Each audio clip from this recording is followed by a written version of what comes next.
Hi everyone, my name is Deanna and welcome to my channel about stories that happen in life. Sit back, pour yourself a hot drink. I think this is going to be very interesting. Well, before we start, subscribe to the channel so you don't miss a lot of new and useful videos. Vera was so happy when Grisha proposed to her. They had been together for several years, and the young man had never proposed. They never even talked about the wedding. And today she opened the door, and there is a huge bouquet, and behind him was her favorite man. "Honey, you'll marry me." He stood in front of the door on his knee, in one hand, bouquet in the other ring. Grisha wanted to squeal with joy, but understood that this cannot be done, and the neighbors will not understand. Vera rushed to him, took the ring, and kissed it. Grisha stood and smiled. "Why now? Because we are already so long together." She looked at him. "I did not want our wedding to be just. And now I realize that I have accumulated enough. Play such all envy." He pressed the girl to himself. Grisha and Vera met by accident. They were both late for school, standing at the bus stop. When the bus arrived, it was obvious that it was already full, but no one wanted to retreat and people squeezed in who could. Vera was squeezed between people near the doors. Grisha looked at the girl. He realized that if the doors opened, she will fly out like a cork. The guy reached out his hand and pulled her up to him. "Young man, what are you doing?" She looked at him fearfully then. "If you don't want to break your face, hold on to me," he smiled. That's how they reached their destination. When they got off the bus, they met. Grisha proposed to meet in the evening. Vera at first referred to business, but then, after all, agreed. Young people began to meet, and after 3 months Vera moved to live with Grisha. He inherited an apartment from his grandmother, so he was the happy owner of his own living space. A year passed, then the second. They had already finished their studies and started working, but the proposal from Grigory still did not come. And today a miracle happened. "I would a simple wedding would suit me," clung to his favorite girl. "No, I want you to have all the best," insisted the young man. "I love you." She did not want to tear herself away from him today. "And I you?" He kissed her. The preparations began. Vera wanted to do everything the right way, but she found out that Grisha has already done everything for her. He hired a woman who organized the wedding. "You only need to buy a dress. The rest will be taken care of by others." He looked at her. "Thank you." Vera was a little upset, but didn't show it. She called her friend, calling her to go shopping with her. Alia arrived an hour later. The girls went. It turned out that choosing a wedding dress is not a very easy matter. Vera measured the fifth, but all the time something was wrong. That length did not fit, or the top was very open. "I can't take it anymore." She fell on the sofa next to her friend.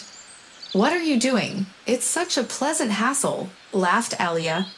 "You touch how much they weigh, but to put on one takes me a lot of effort, and so 5 times, Vera said seriously.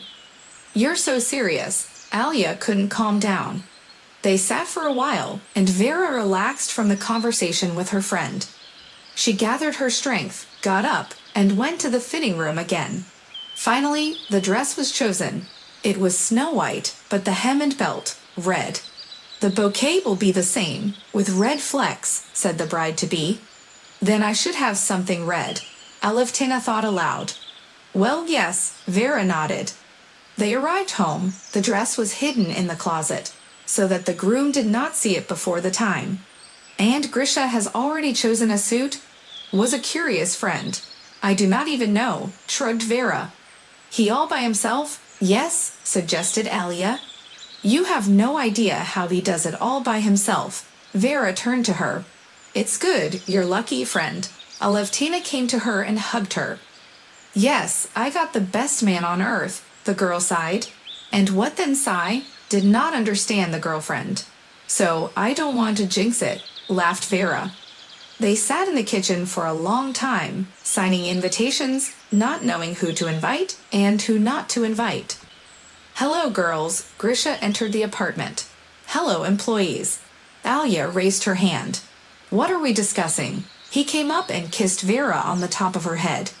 Guests looked at him, girls. And what do we get there? He leaned over the table. It turns out a lot. Vera showed him the list. We think maybe someone to cross off.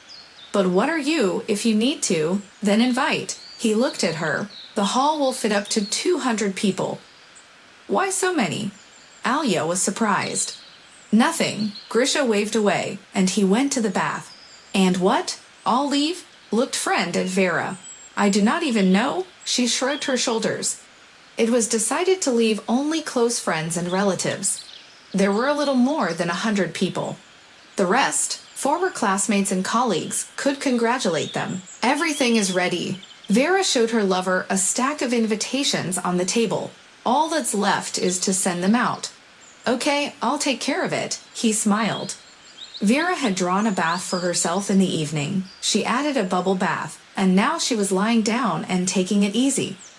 The girl closed her eyes. She could not believe that all her dreams were coming true.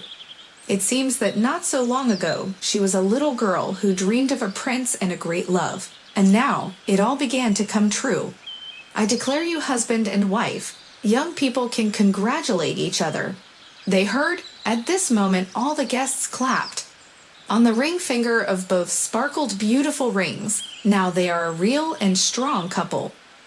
Well, in the restaurant, approached them Grisha's friend. And rides? Smiled at the groom. Okay, nodded Lenya. They came out of the registry office, got into cars, and drove off. We need to introduce Alia with Lenya closer, whispered in Grisha's ear Vera. Are you a matchmaker? Laughed Guy. Yeah, seriously, nodded Vera.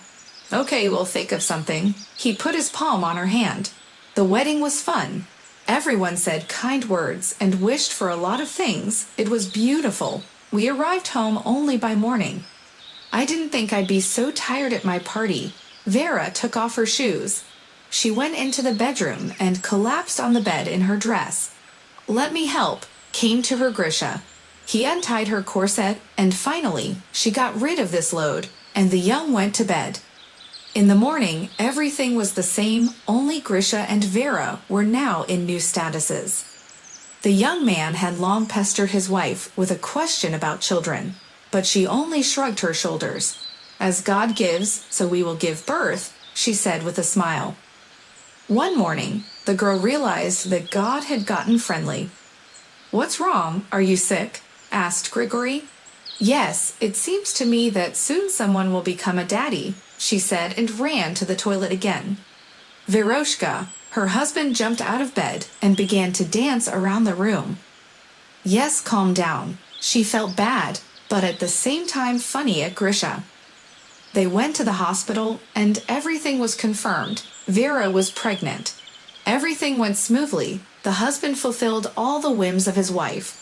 When he bought condensed milk and herring in the local store, the saleswoman smiled. What? Vera again has a hankering? She asked. Yes, yesterday she ate potatoes with jam, and today she wanted herring with sweets. He also smiled.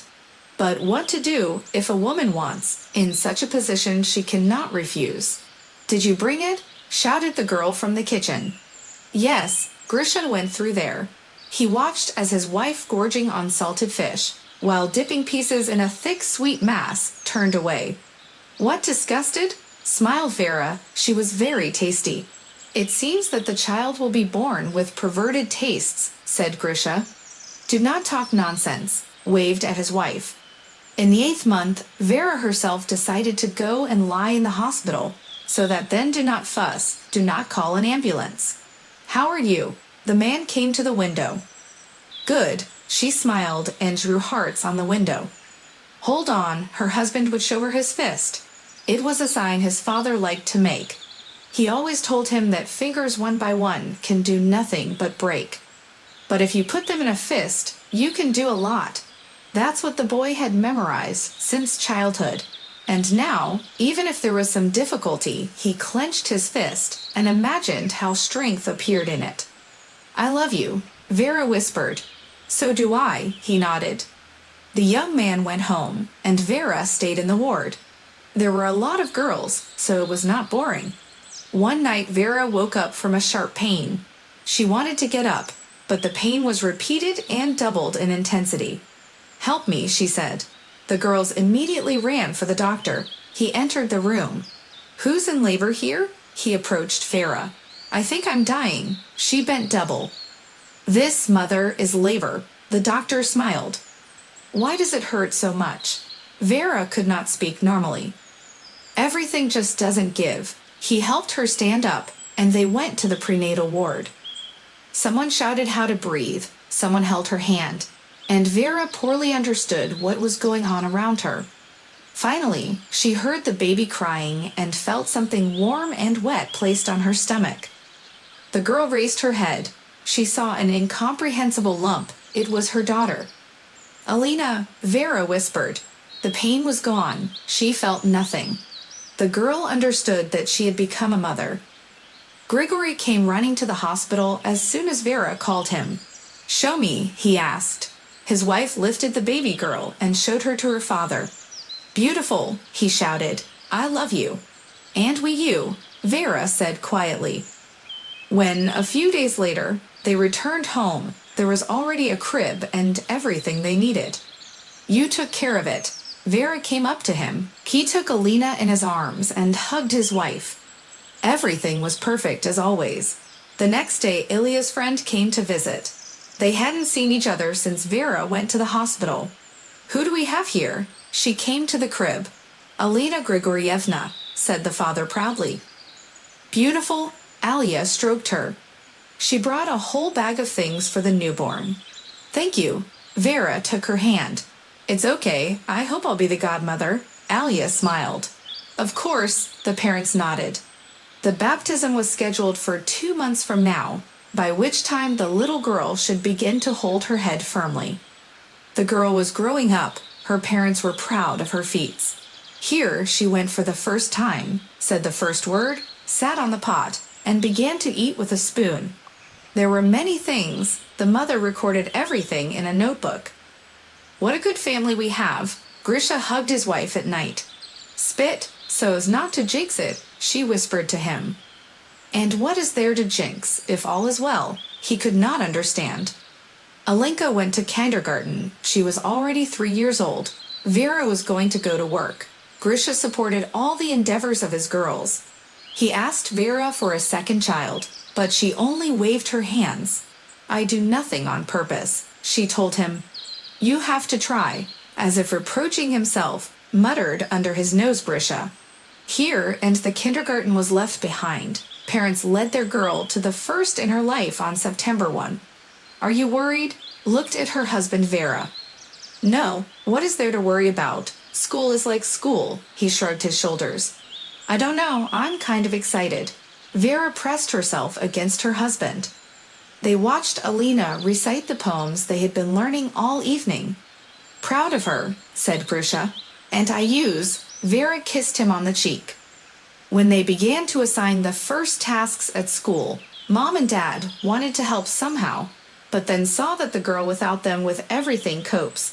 They stepped back and only asked, if there was something unclear, immediately contact them. "Okay," Alina answered.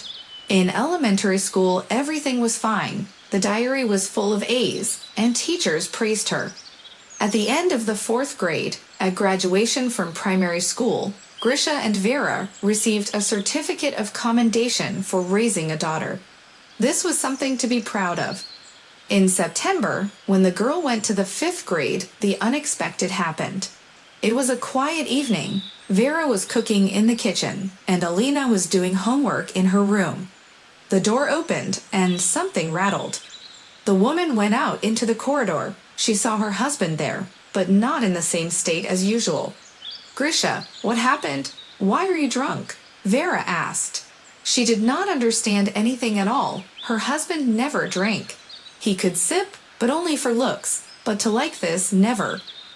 "I was fired. They said they didn't need me anymore." He was sitting on the nightstand and couldn't take off his shoes. "And what? That's a reason?" Vera asked. "Why no?" He stared at her. "I believe that everything should be taken with dignity. The woman leaned over and helped her husband to cope with the laces. I mastered the technology and modernized it.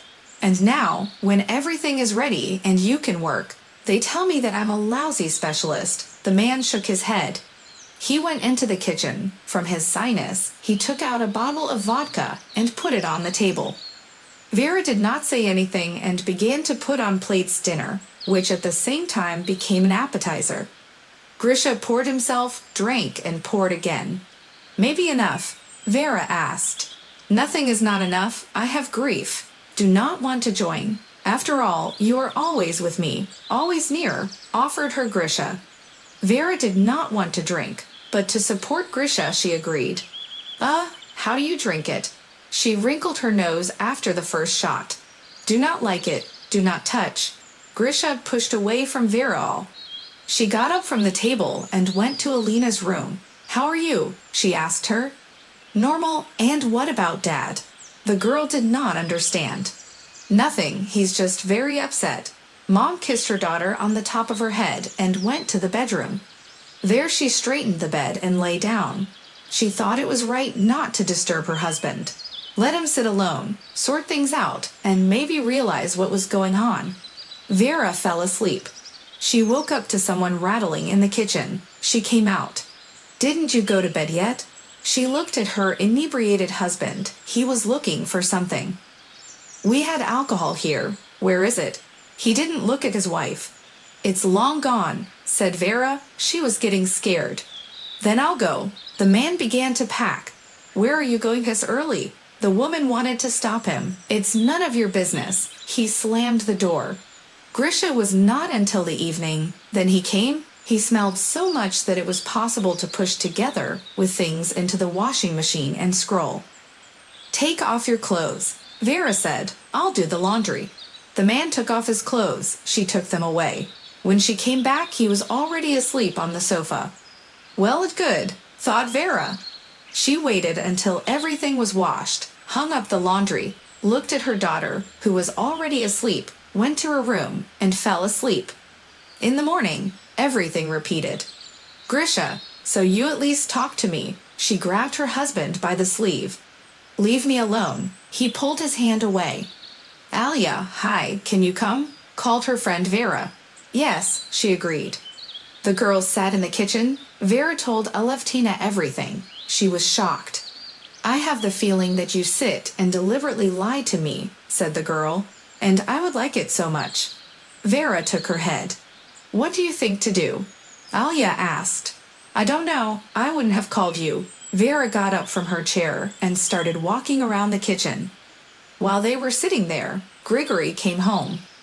Here, look at this miracle. Vera showed her hand. He was again very drunk, and from him came a persistent odor of alcohol. God, who is it?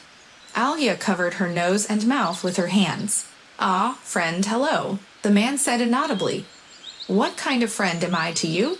Shook her head girl. She felt sorry for her friend. Grisha wanted to say something else, but at that moment Ali's boots were under his feet and he fell. While the girls groaned, heard a strong snore. Asleep, shook her head Vera. And what now? Alia didn't understand. Nothing. Let him sleep, then crawled to the sofa or bed. My wife was fed up with it all. It began to happen every day. Winter began. One morning Grisha left the house very early. Vera immediately opened all the windows. After her husband began to come home in an inadequate state, and always with the smell of garbage, the apartment began to smell bad. She followed him a couple of times where he went and saw the local homeless people who drank between the garages. That's where the local car enthusiasts take down all their junk. Grisha, look at yourself, who you became like, complained more than one's wife. And who? While he was more or less sober in the morning. No one, his friends. The only difference is that they never had anything, and you have everything, but soon you may lose it. She couldn't stand it anymore. I don't care anymore. He slicked his hair back and walked out. He didn't come in the evening. In the morning there was a knock on the door. On the threshold stood one of the homeless people with whom Grigory was entangled.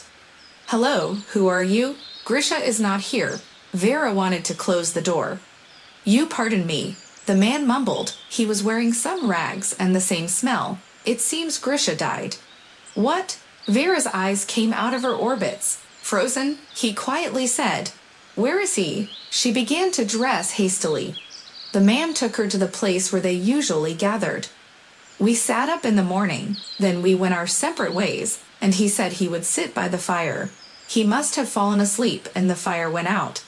When we came back, he was already lying stiff, the tramp said on the way. How could this have happened? Walked and cried Vera. Here, he pointed at Grisha. There was no doubt he was lying in the same position. The body had already stiffened. Thank you. The woman called an ambulance, and with them came the police. Vera came home. She had no face on her. Mommy, what happened? Alina ran up to her. She was frightened when her mother left and didn't even say anything to her. Daddy died, Vera said calmly. But this calmness was only here. Inside everything was seething. The girl wanted to scream, to cry. She blamed everyone around her. Well, could not the factory provide at least some space, not to reduce so at once?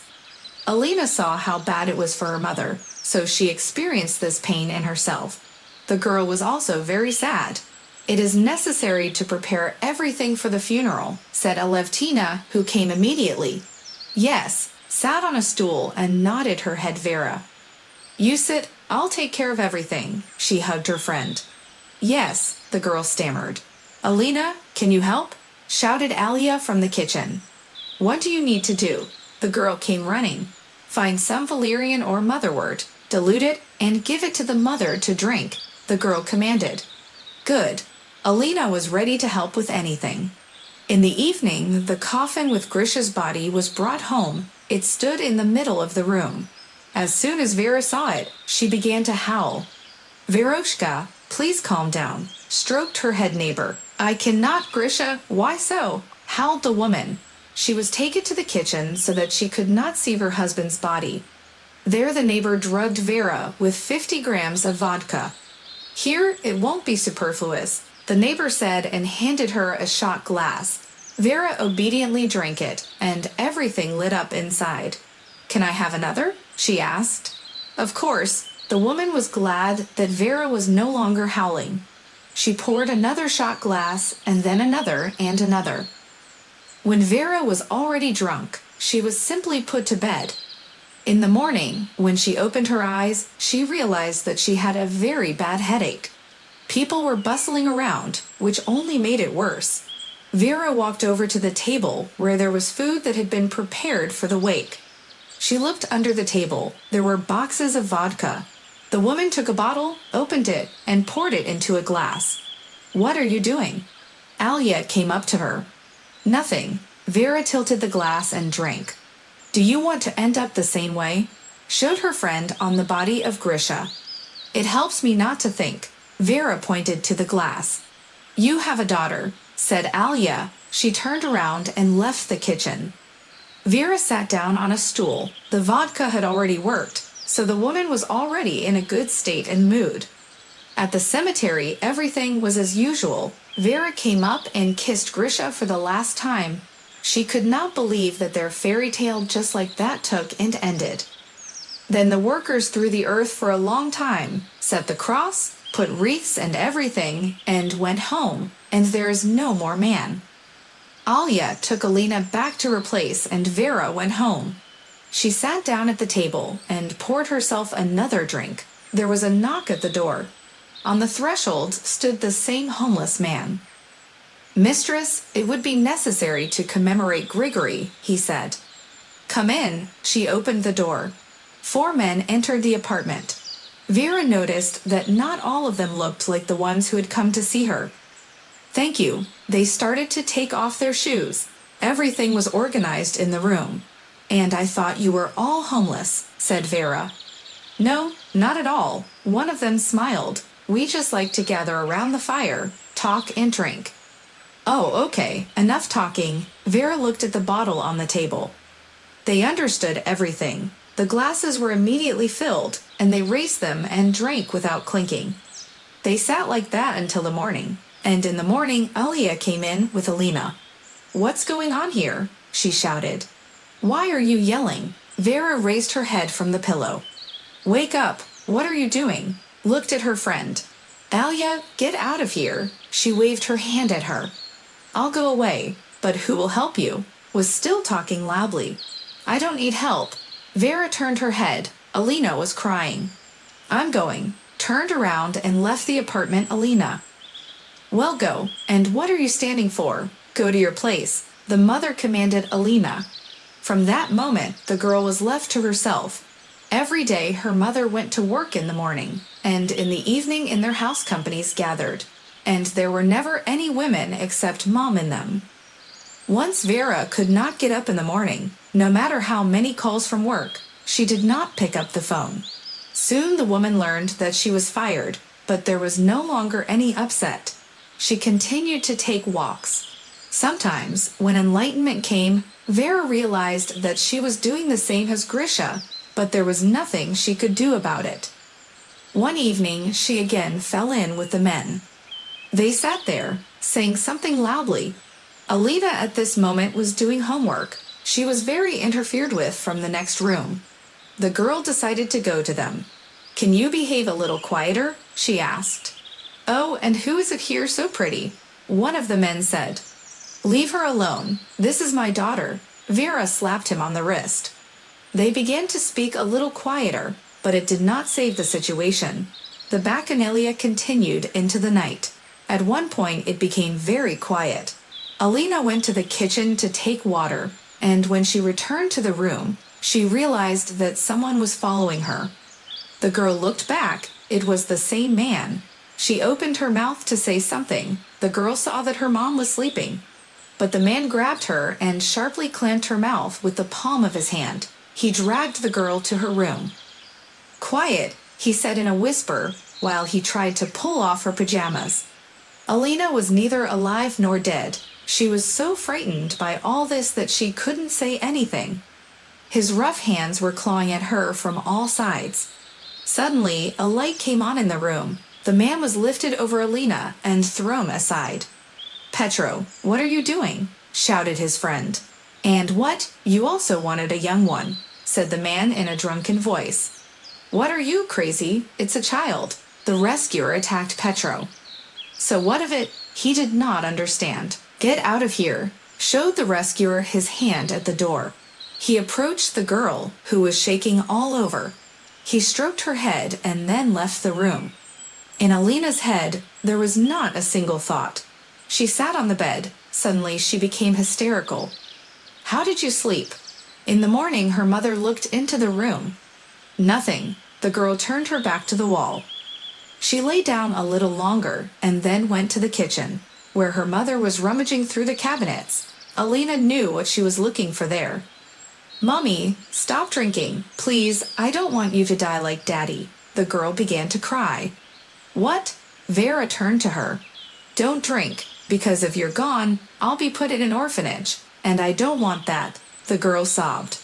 "My darling." Vera pressed herself against her child. She remembered how she gave birth to her, this warm lump on her breast. "I'll try." "Can you make me some porridge?" asked her daughter to distract her mother from her search. "Hello." Vera dialed the number of her friend. "Tell me what you wanted." She didn't say hello. She was offended. "Alia, can you take Alina with you for a while?" Vera asked. "What are you doing? Drinking with your beau again?" Snapped at her friend. "No, I want to go to the clinic, to be treated for all this," Vera admitted. Honestly, Ali's voice became kinder. "Yes, Alinka asked me today, and this is the last call," Vera cried. "Okay, I'll be right there," agreed her friend. She was happy about this development. Vera, as promised, went to the clinic. It would take about 6 months for all the blood to be purified.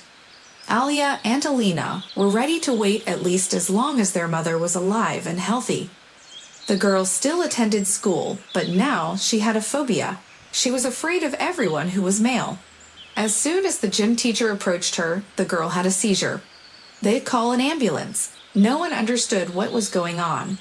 Vera, who hadn't had a drink for a long time, also didn't know or understand anything. She thought it was her father's death and her drinking that had done it. "Alina, can you tell me what is going on with you?" Mom asked the girl. "It's okay." She nodded her head. How could she tell her mom that all this happened then? Then the woman would start blaming everything on herself. How could it be normal when something like this happens to you? Vera nodded her head. "Don't pay attention. Maybe it's because of the transition age," the girl speculated. Alina was 16. Graduation from high school and enrollment was imminent. She was preparing as much as she could. One day the girl went to her friend's house to write a report together. Alina entered the entrance. She was afraid when it was dark and went to the elevator. She stepped into it, and as the doors were about to close, they were held up by someone's foot. "Excuse me," a young guy burst into the stall. "May I?" Alina wanted to say something, but did not have time. She felt sick. She fell to the floor. A seizure was beginning. The guy was scared. He had already managed to press the button for the right floor. Now the elevator was moving on the floor-lying girl, and he was confused. "What's wrong with you?" He crouched over her and patted her cheeks, but there was no reaction. Then the guy lifted her head and pressed on her chest. Alina inhaled sharply. "What did you do?" She glared at him. "Nothing, just what I was taught." He smiled. They stopped like that, Alina lying on the floor, her head in the guy's lap. "Thank you." She wanted to get up, and he helped her to do it. "Can you give me your number?" He spoke as she was getting out of the elevator. The girl stopped, looked at him, and thought he was the first one who didn't scare her so much. "Write it down," she said. Alina dictated the numbers. "Alexei," the guy shouted when the doors had already closed. "Hi." Alina came into her friend. "You have no idea what just happened." The girls were no longer before the report. They were chatting about Alexei, and Alina realized that was his name. "Well, wow, in my entrance," said Marina's friend. "Do you think he will call?" Alina asked her. "I think so," nodded her friend. Alina stayed there a little longer. They didn't do any lessons, and the girl got ready to go home. She took the elevator down and stepped out of the entrance. "Well, finally," said Alexei. He was sitting on a bench. "What are you doing here?" The girl was afraid of her condition.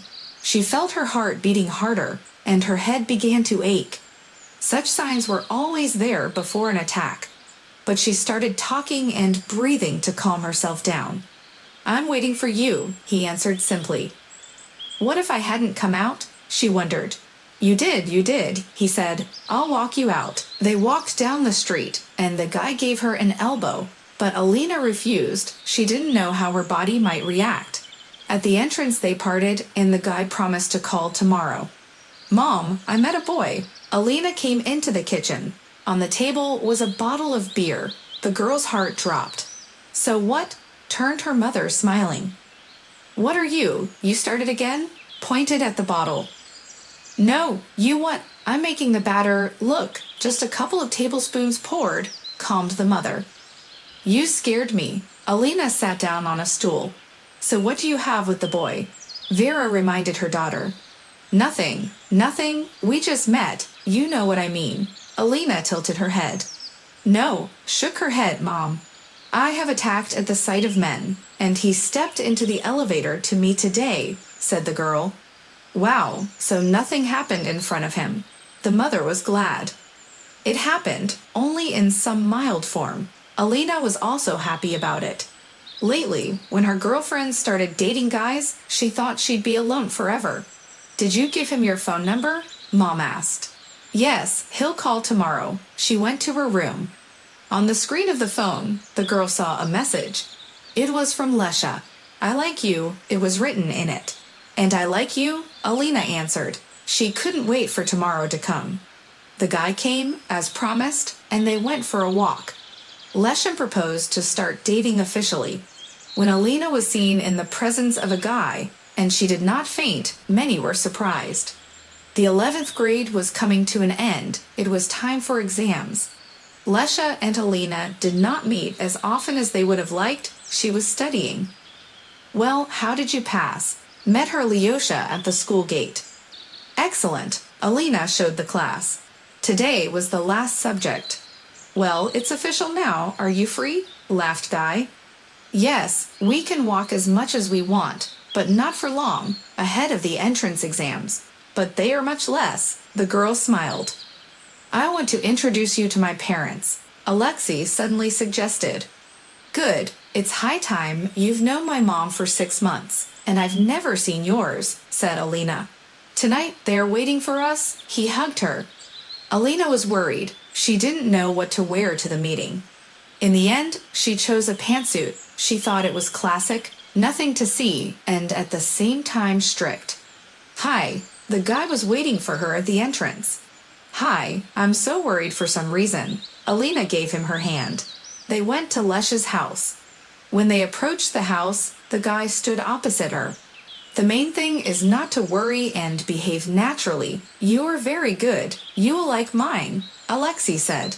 Okay, she hugged him. They entered the apartment. First, Mom came out into the corridor. She said hello and invited them to pass. At that moment, a man appeared in the corridor. Alina began to shake, and she fell on her back and lost consciousness. Call an ambulance, Alexei shouted. It happens to her. The car came quickly, and Alina was given all the procedures on the spot. Don't you need to take her home? Asked the medic. No, it's okay. I'm her boyfriend, said Alexei. I see well. Happy stay. The doctor packed his suitcase and left. Is everything okay? The young man asked. He told his mother what happens to Alina when she sees men. So he asked that Daddy sit in the kitchen. Mom at that moment returned to the room. Your husband is a pervert and a rapist, Alina said quietly. She could not believe that fate had brought her together with the son of that very man. Today, when she saw him in the hallway, she immediately recognized him. It was him when she was 10 years old and her mother was sleeping drunk, and he dragged her into the room. What are you saying? My dad is a famous surgeon. He never even drank, said Alexei. He became offended. I think I know what she's talking about. Looked at the youth Leshy's mother. How long does the drug work? About 50 minutes, answered Alina. She was already curious. That is, during this time nothing will happen, even if you see someone, specified the woman. It shouldn't, Alina said uncertainly. They didn't experiment like that.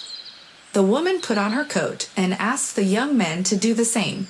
They left the entryway and entered the neighboring one.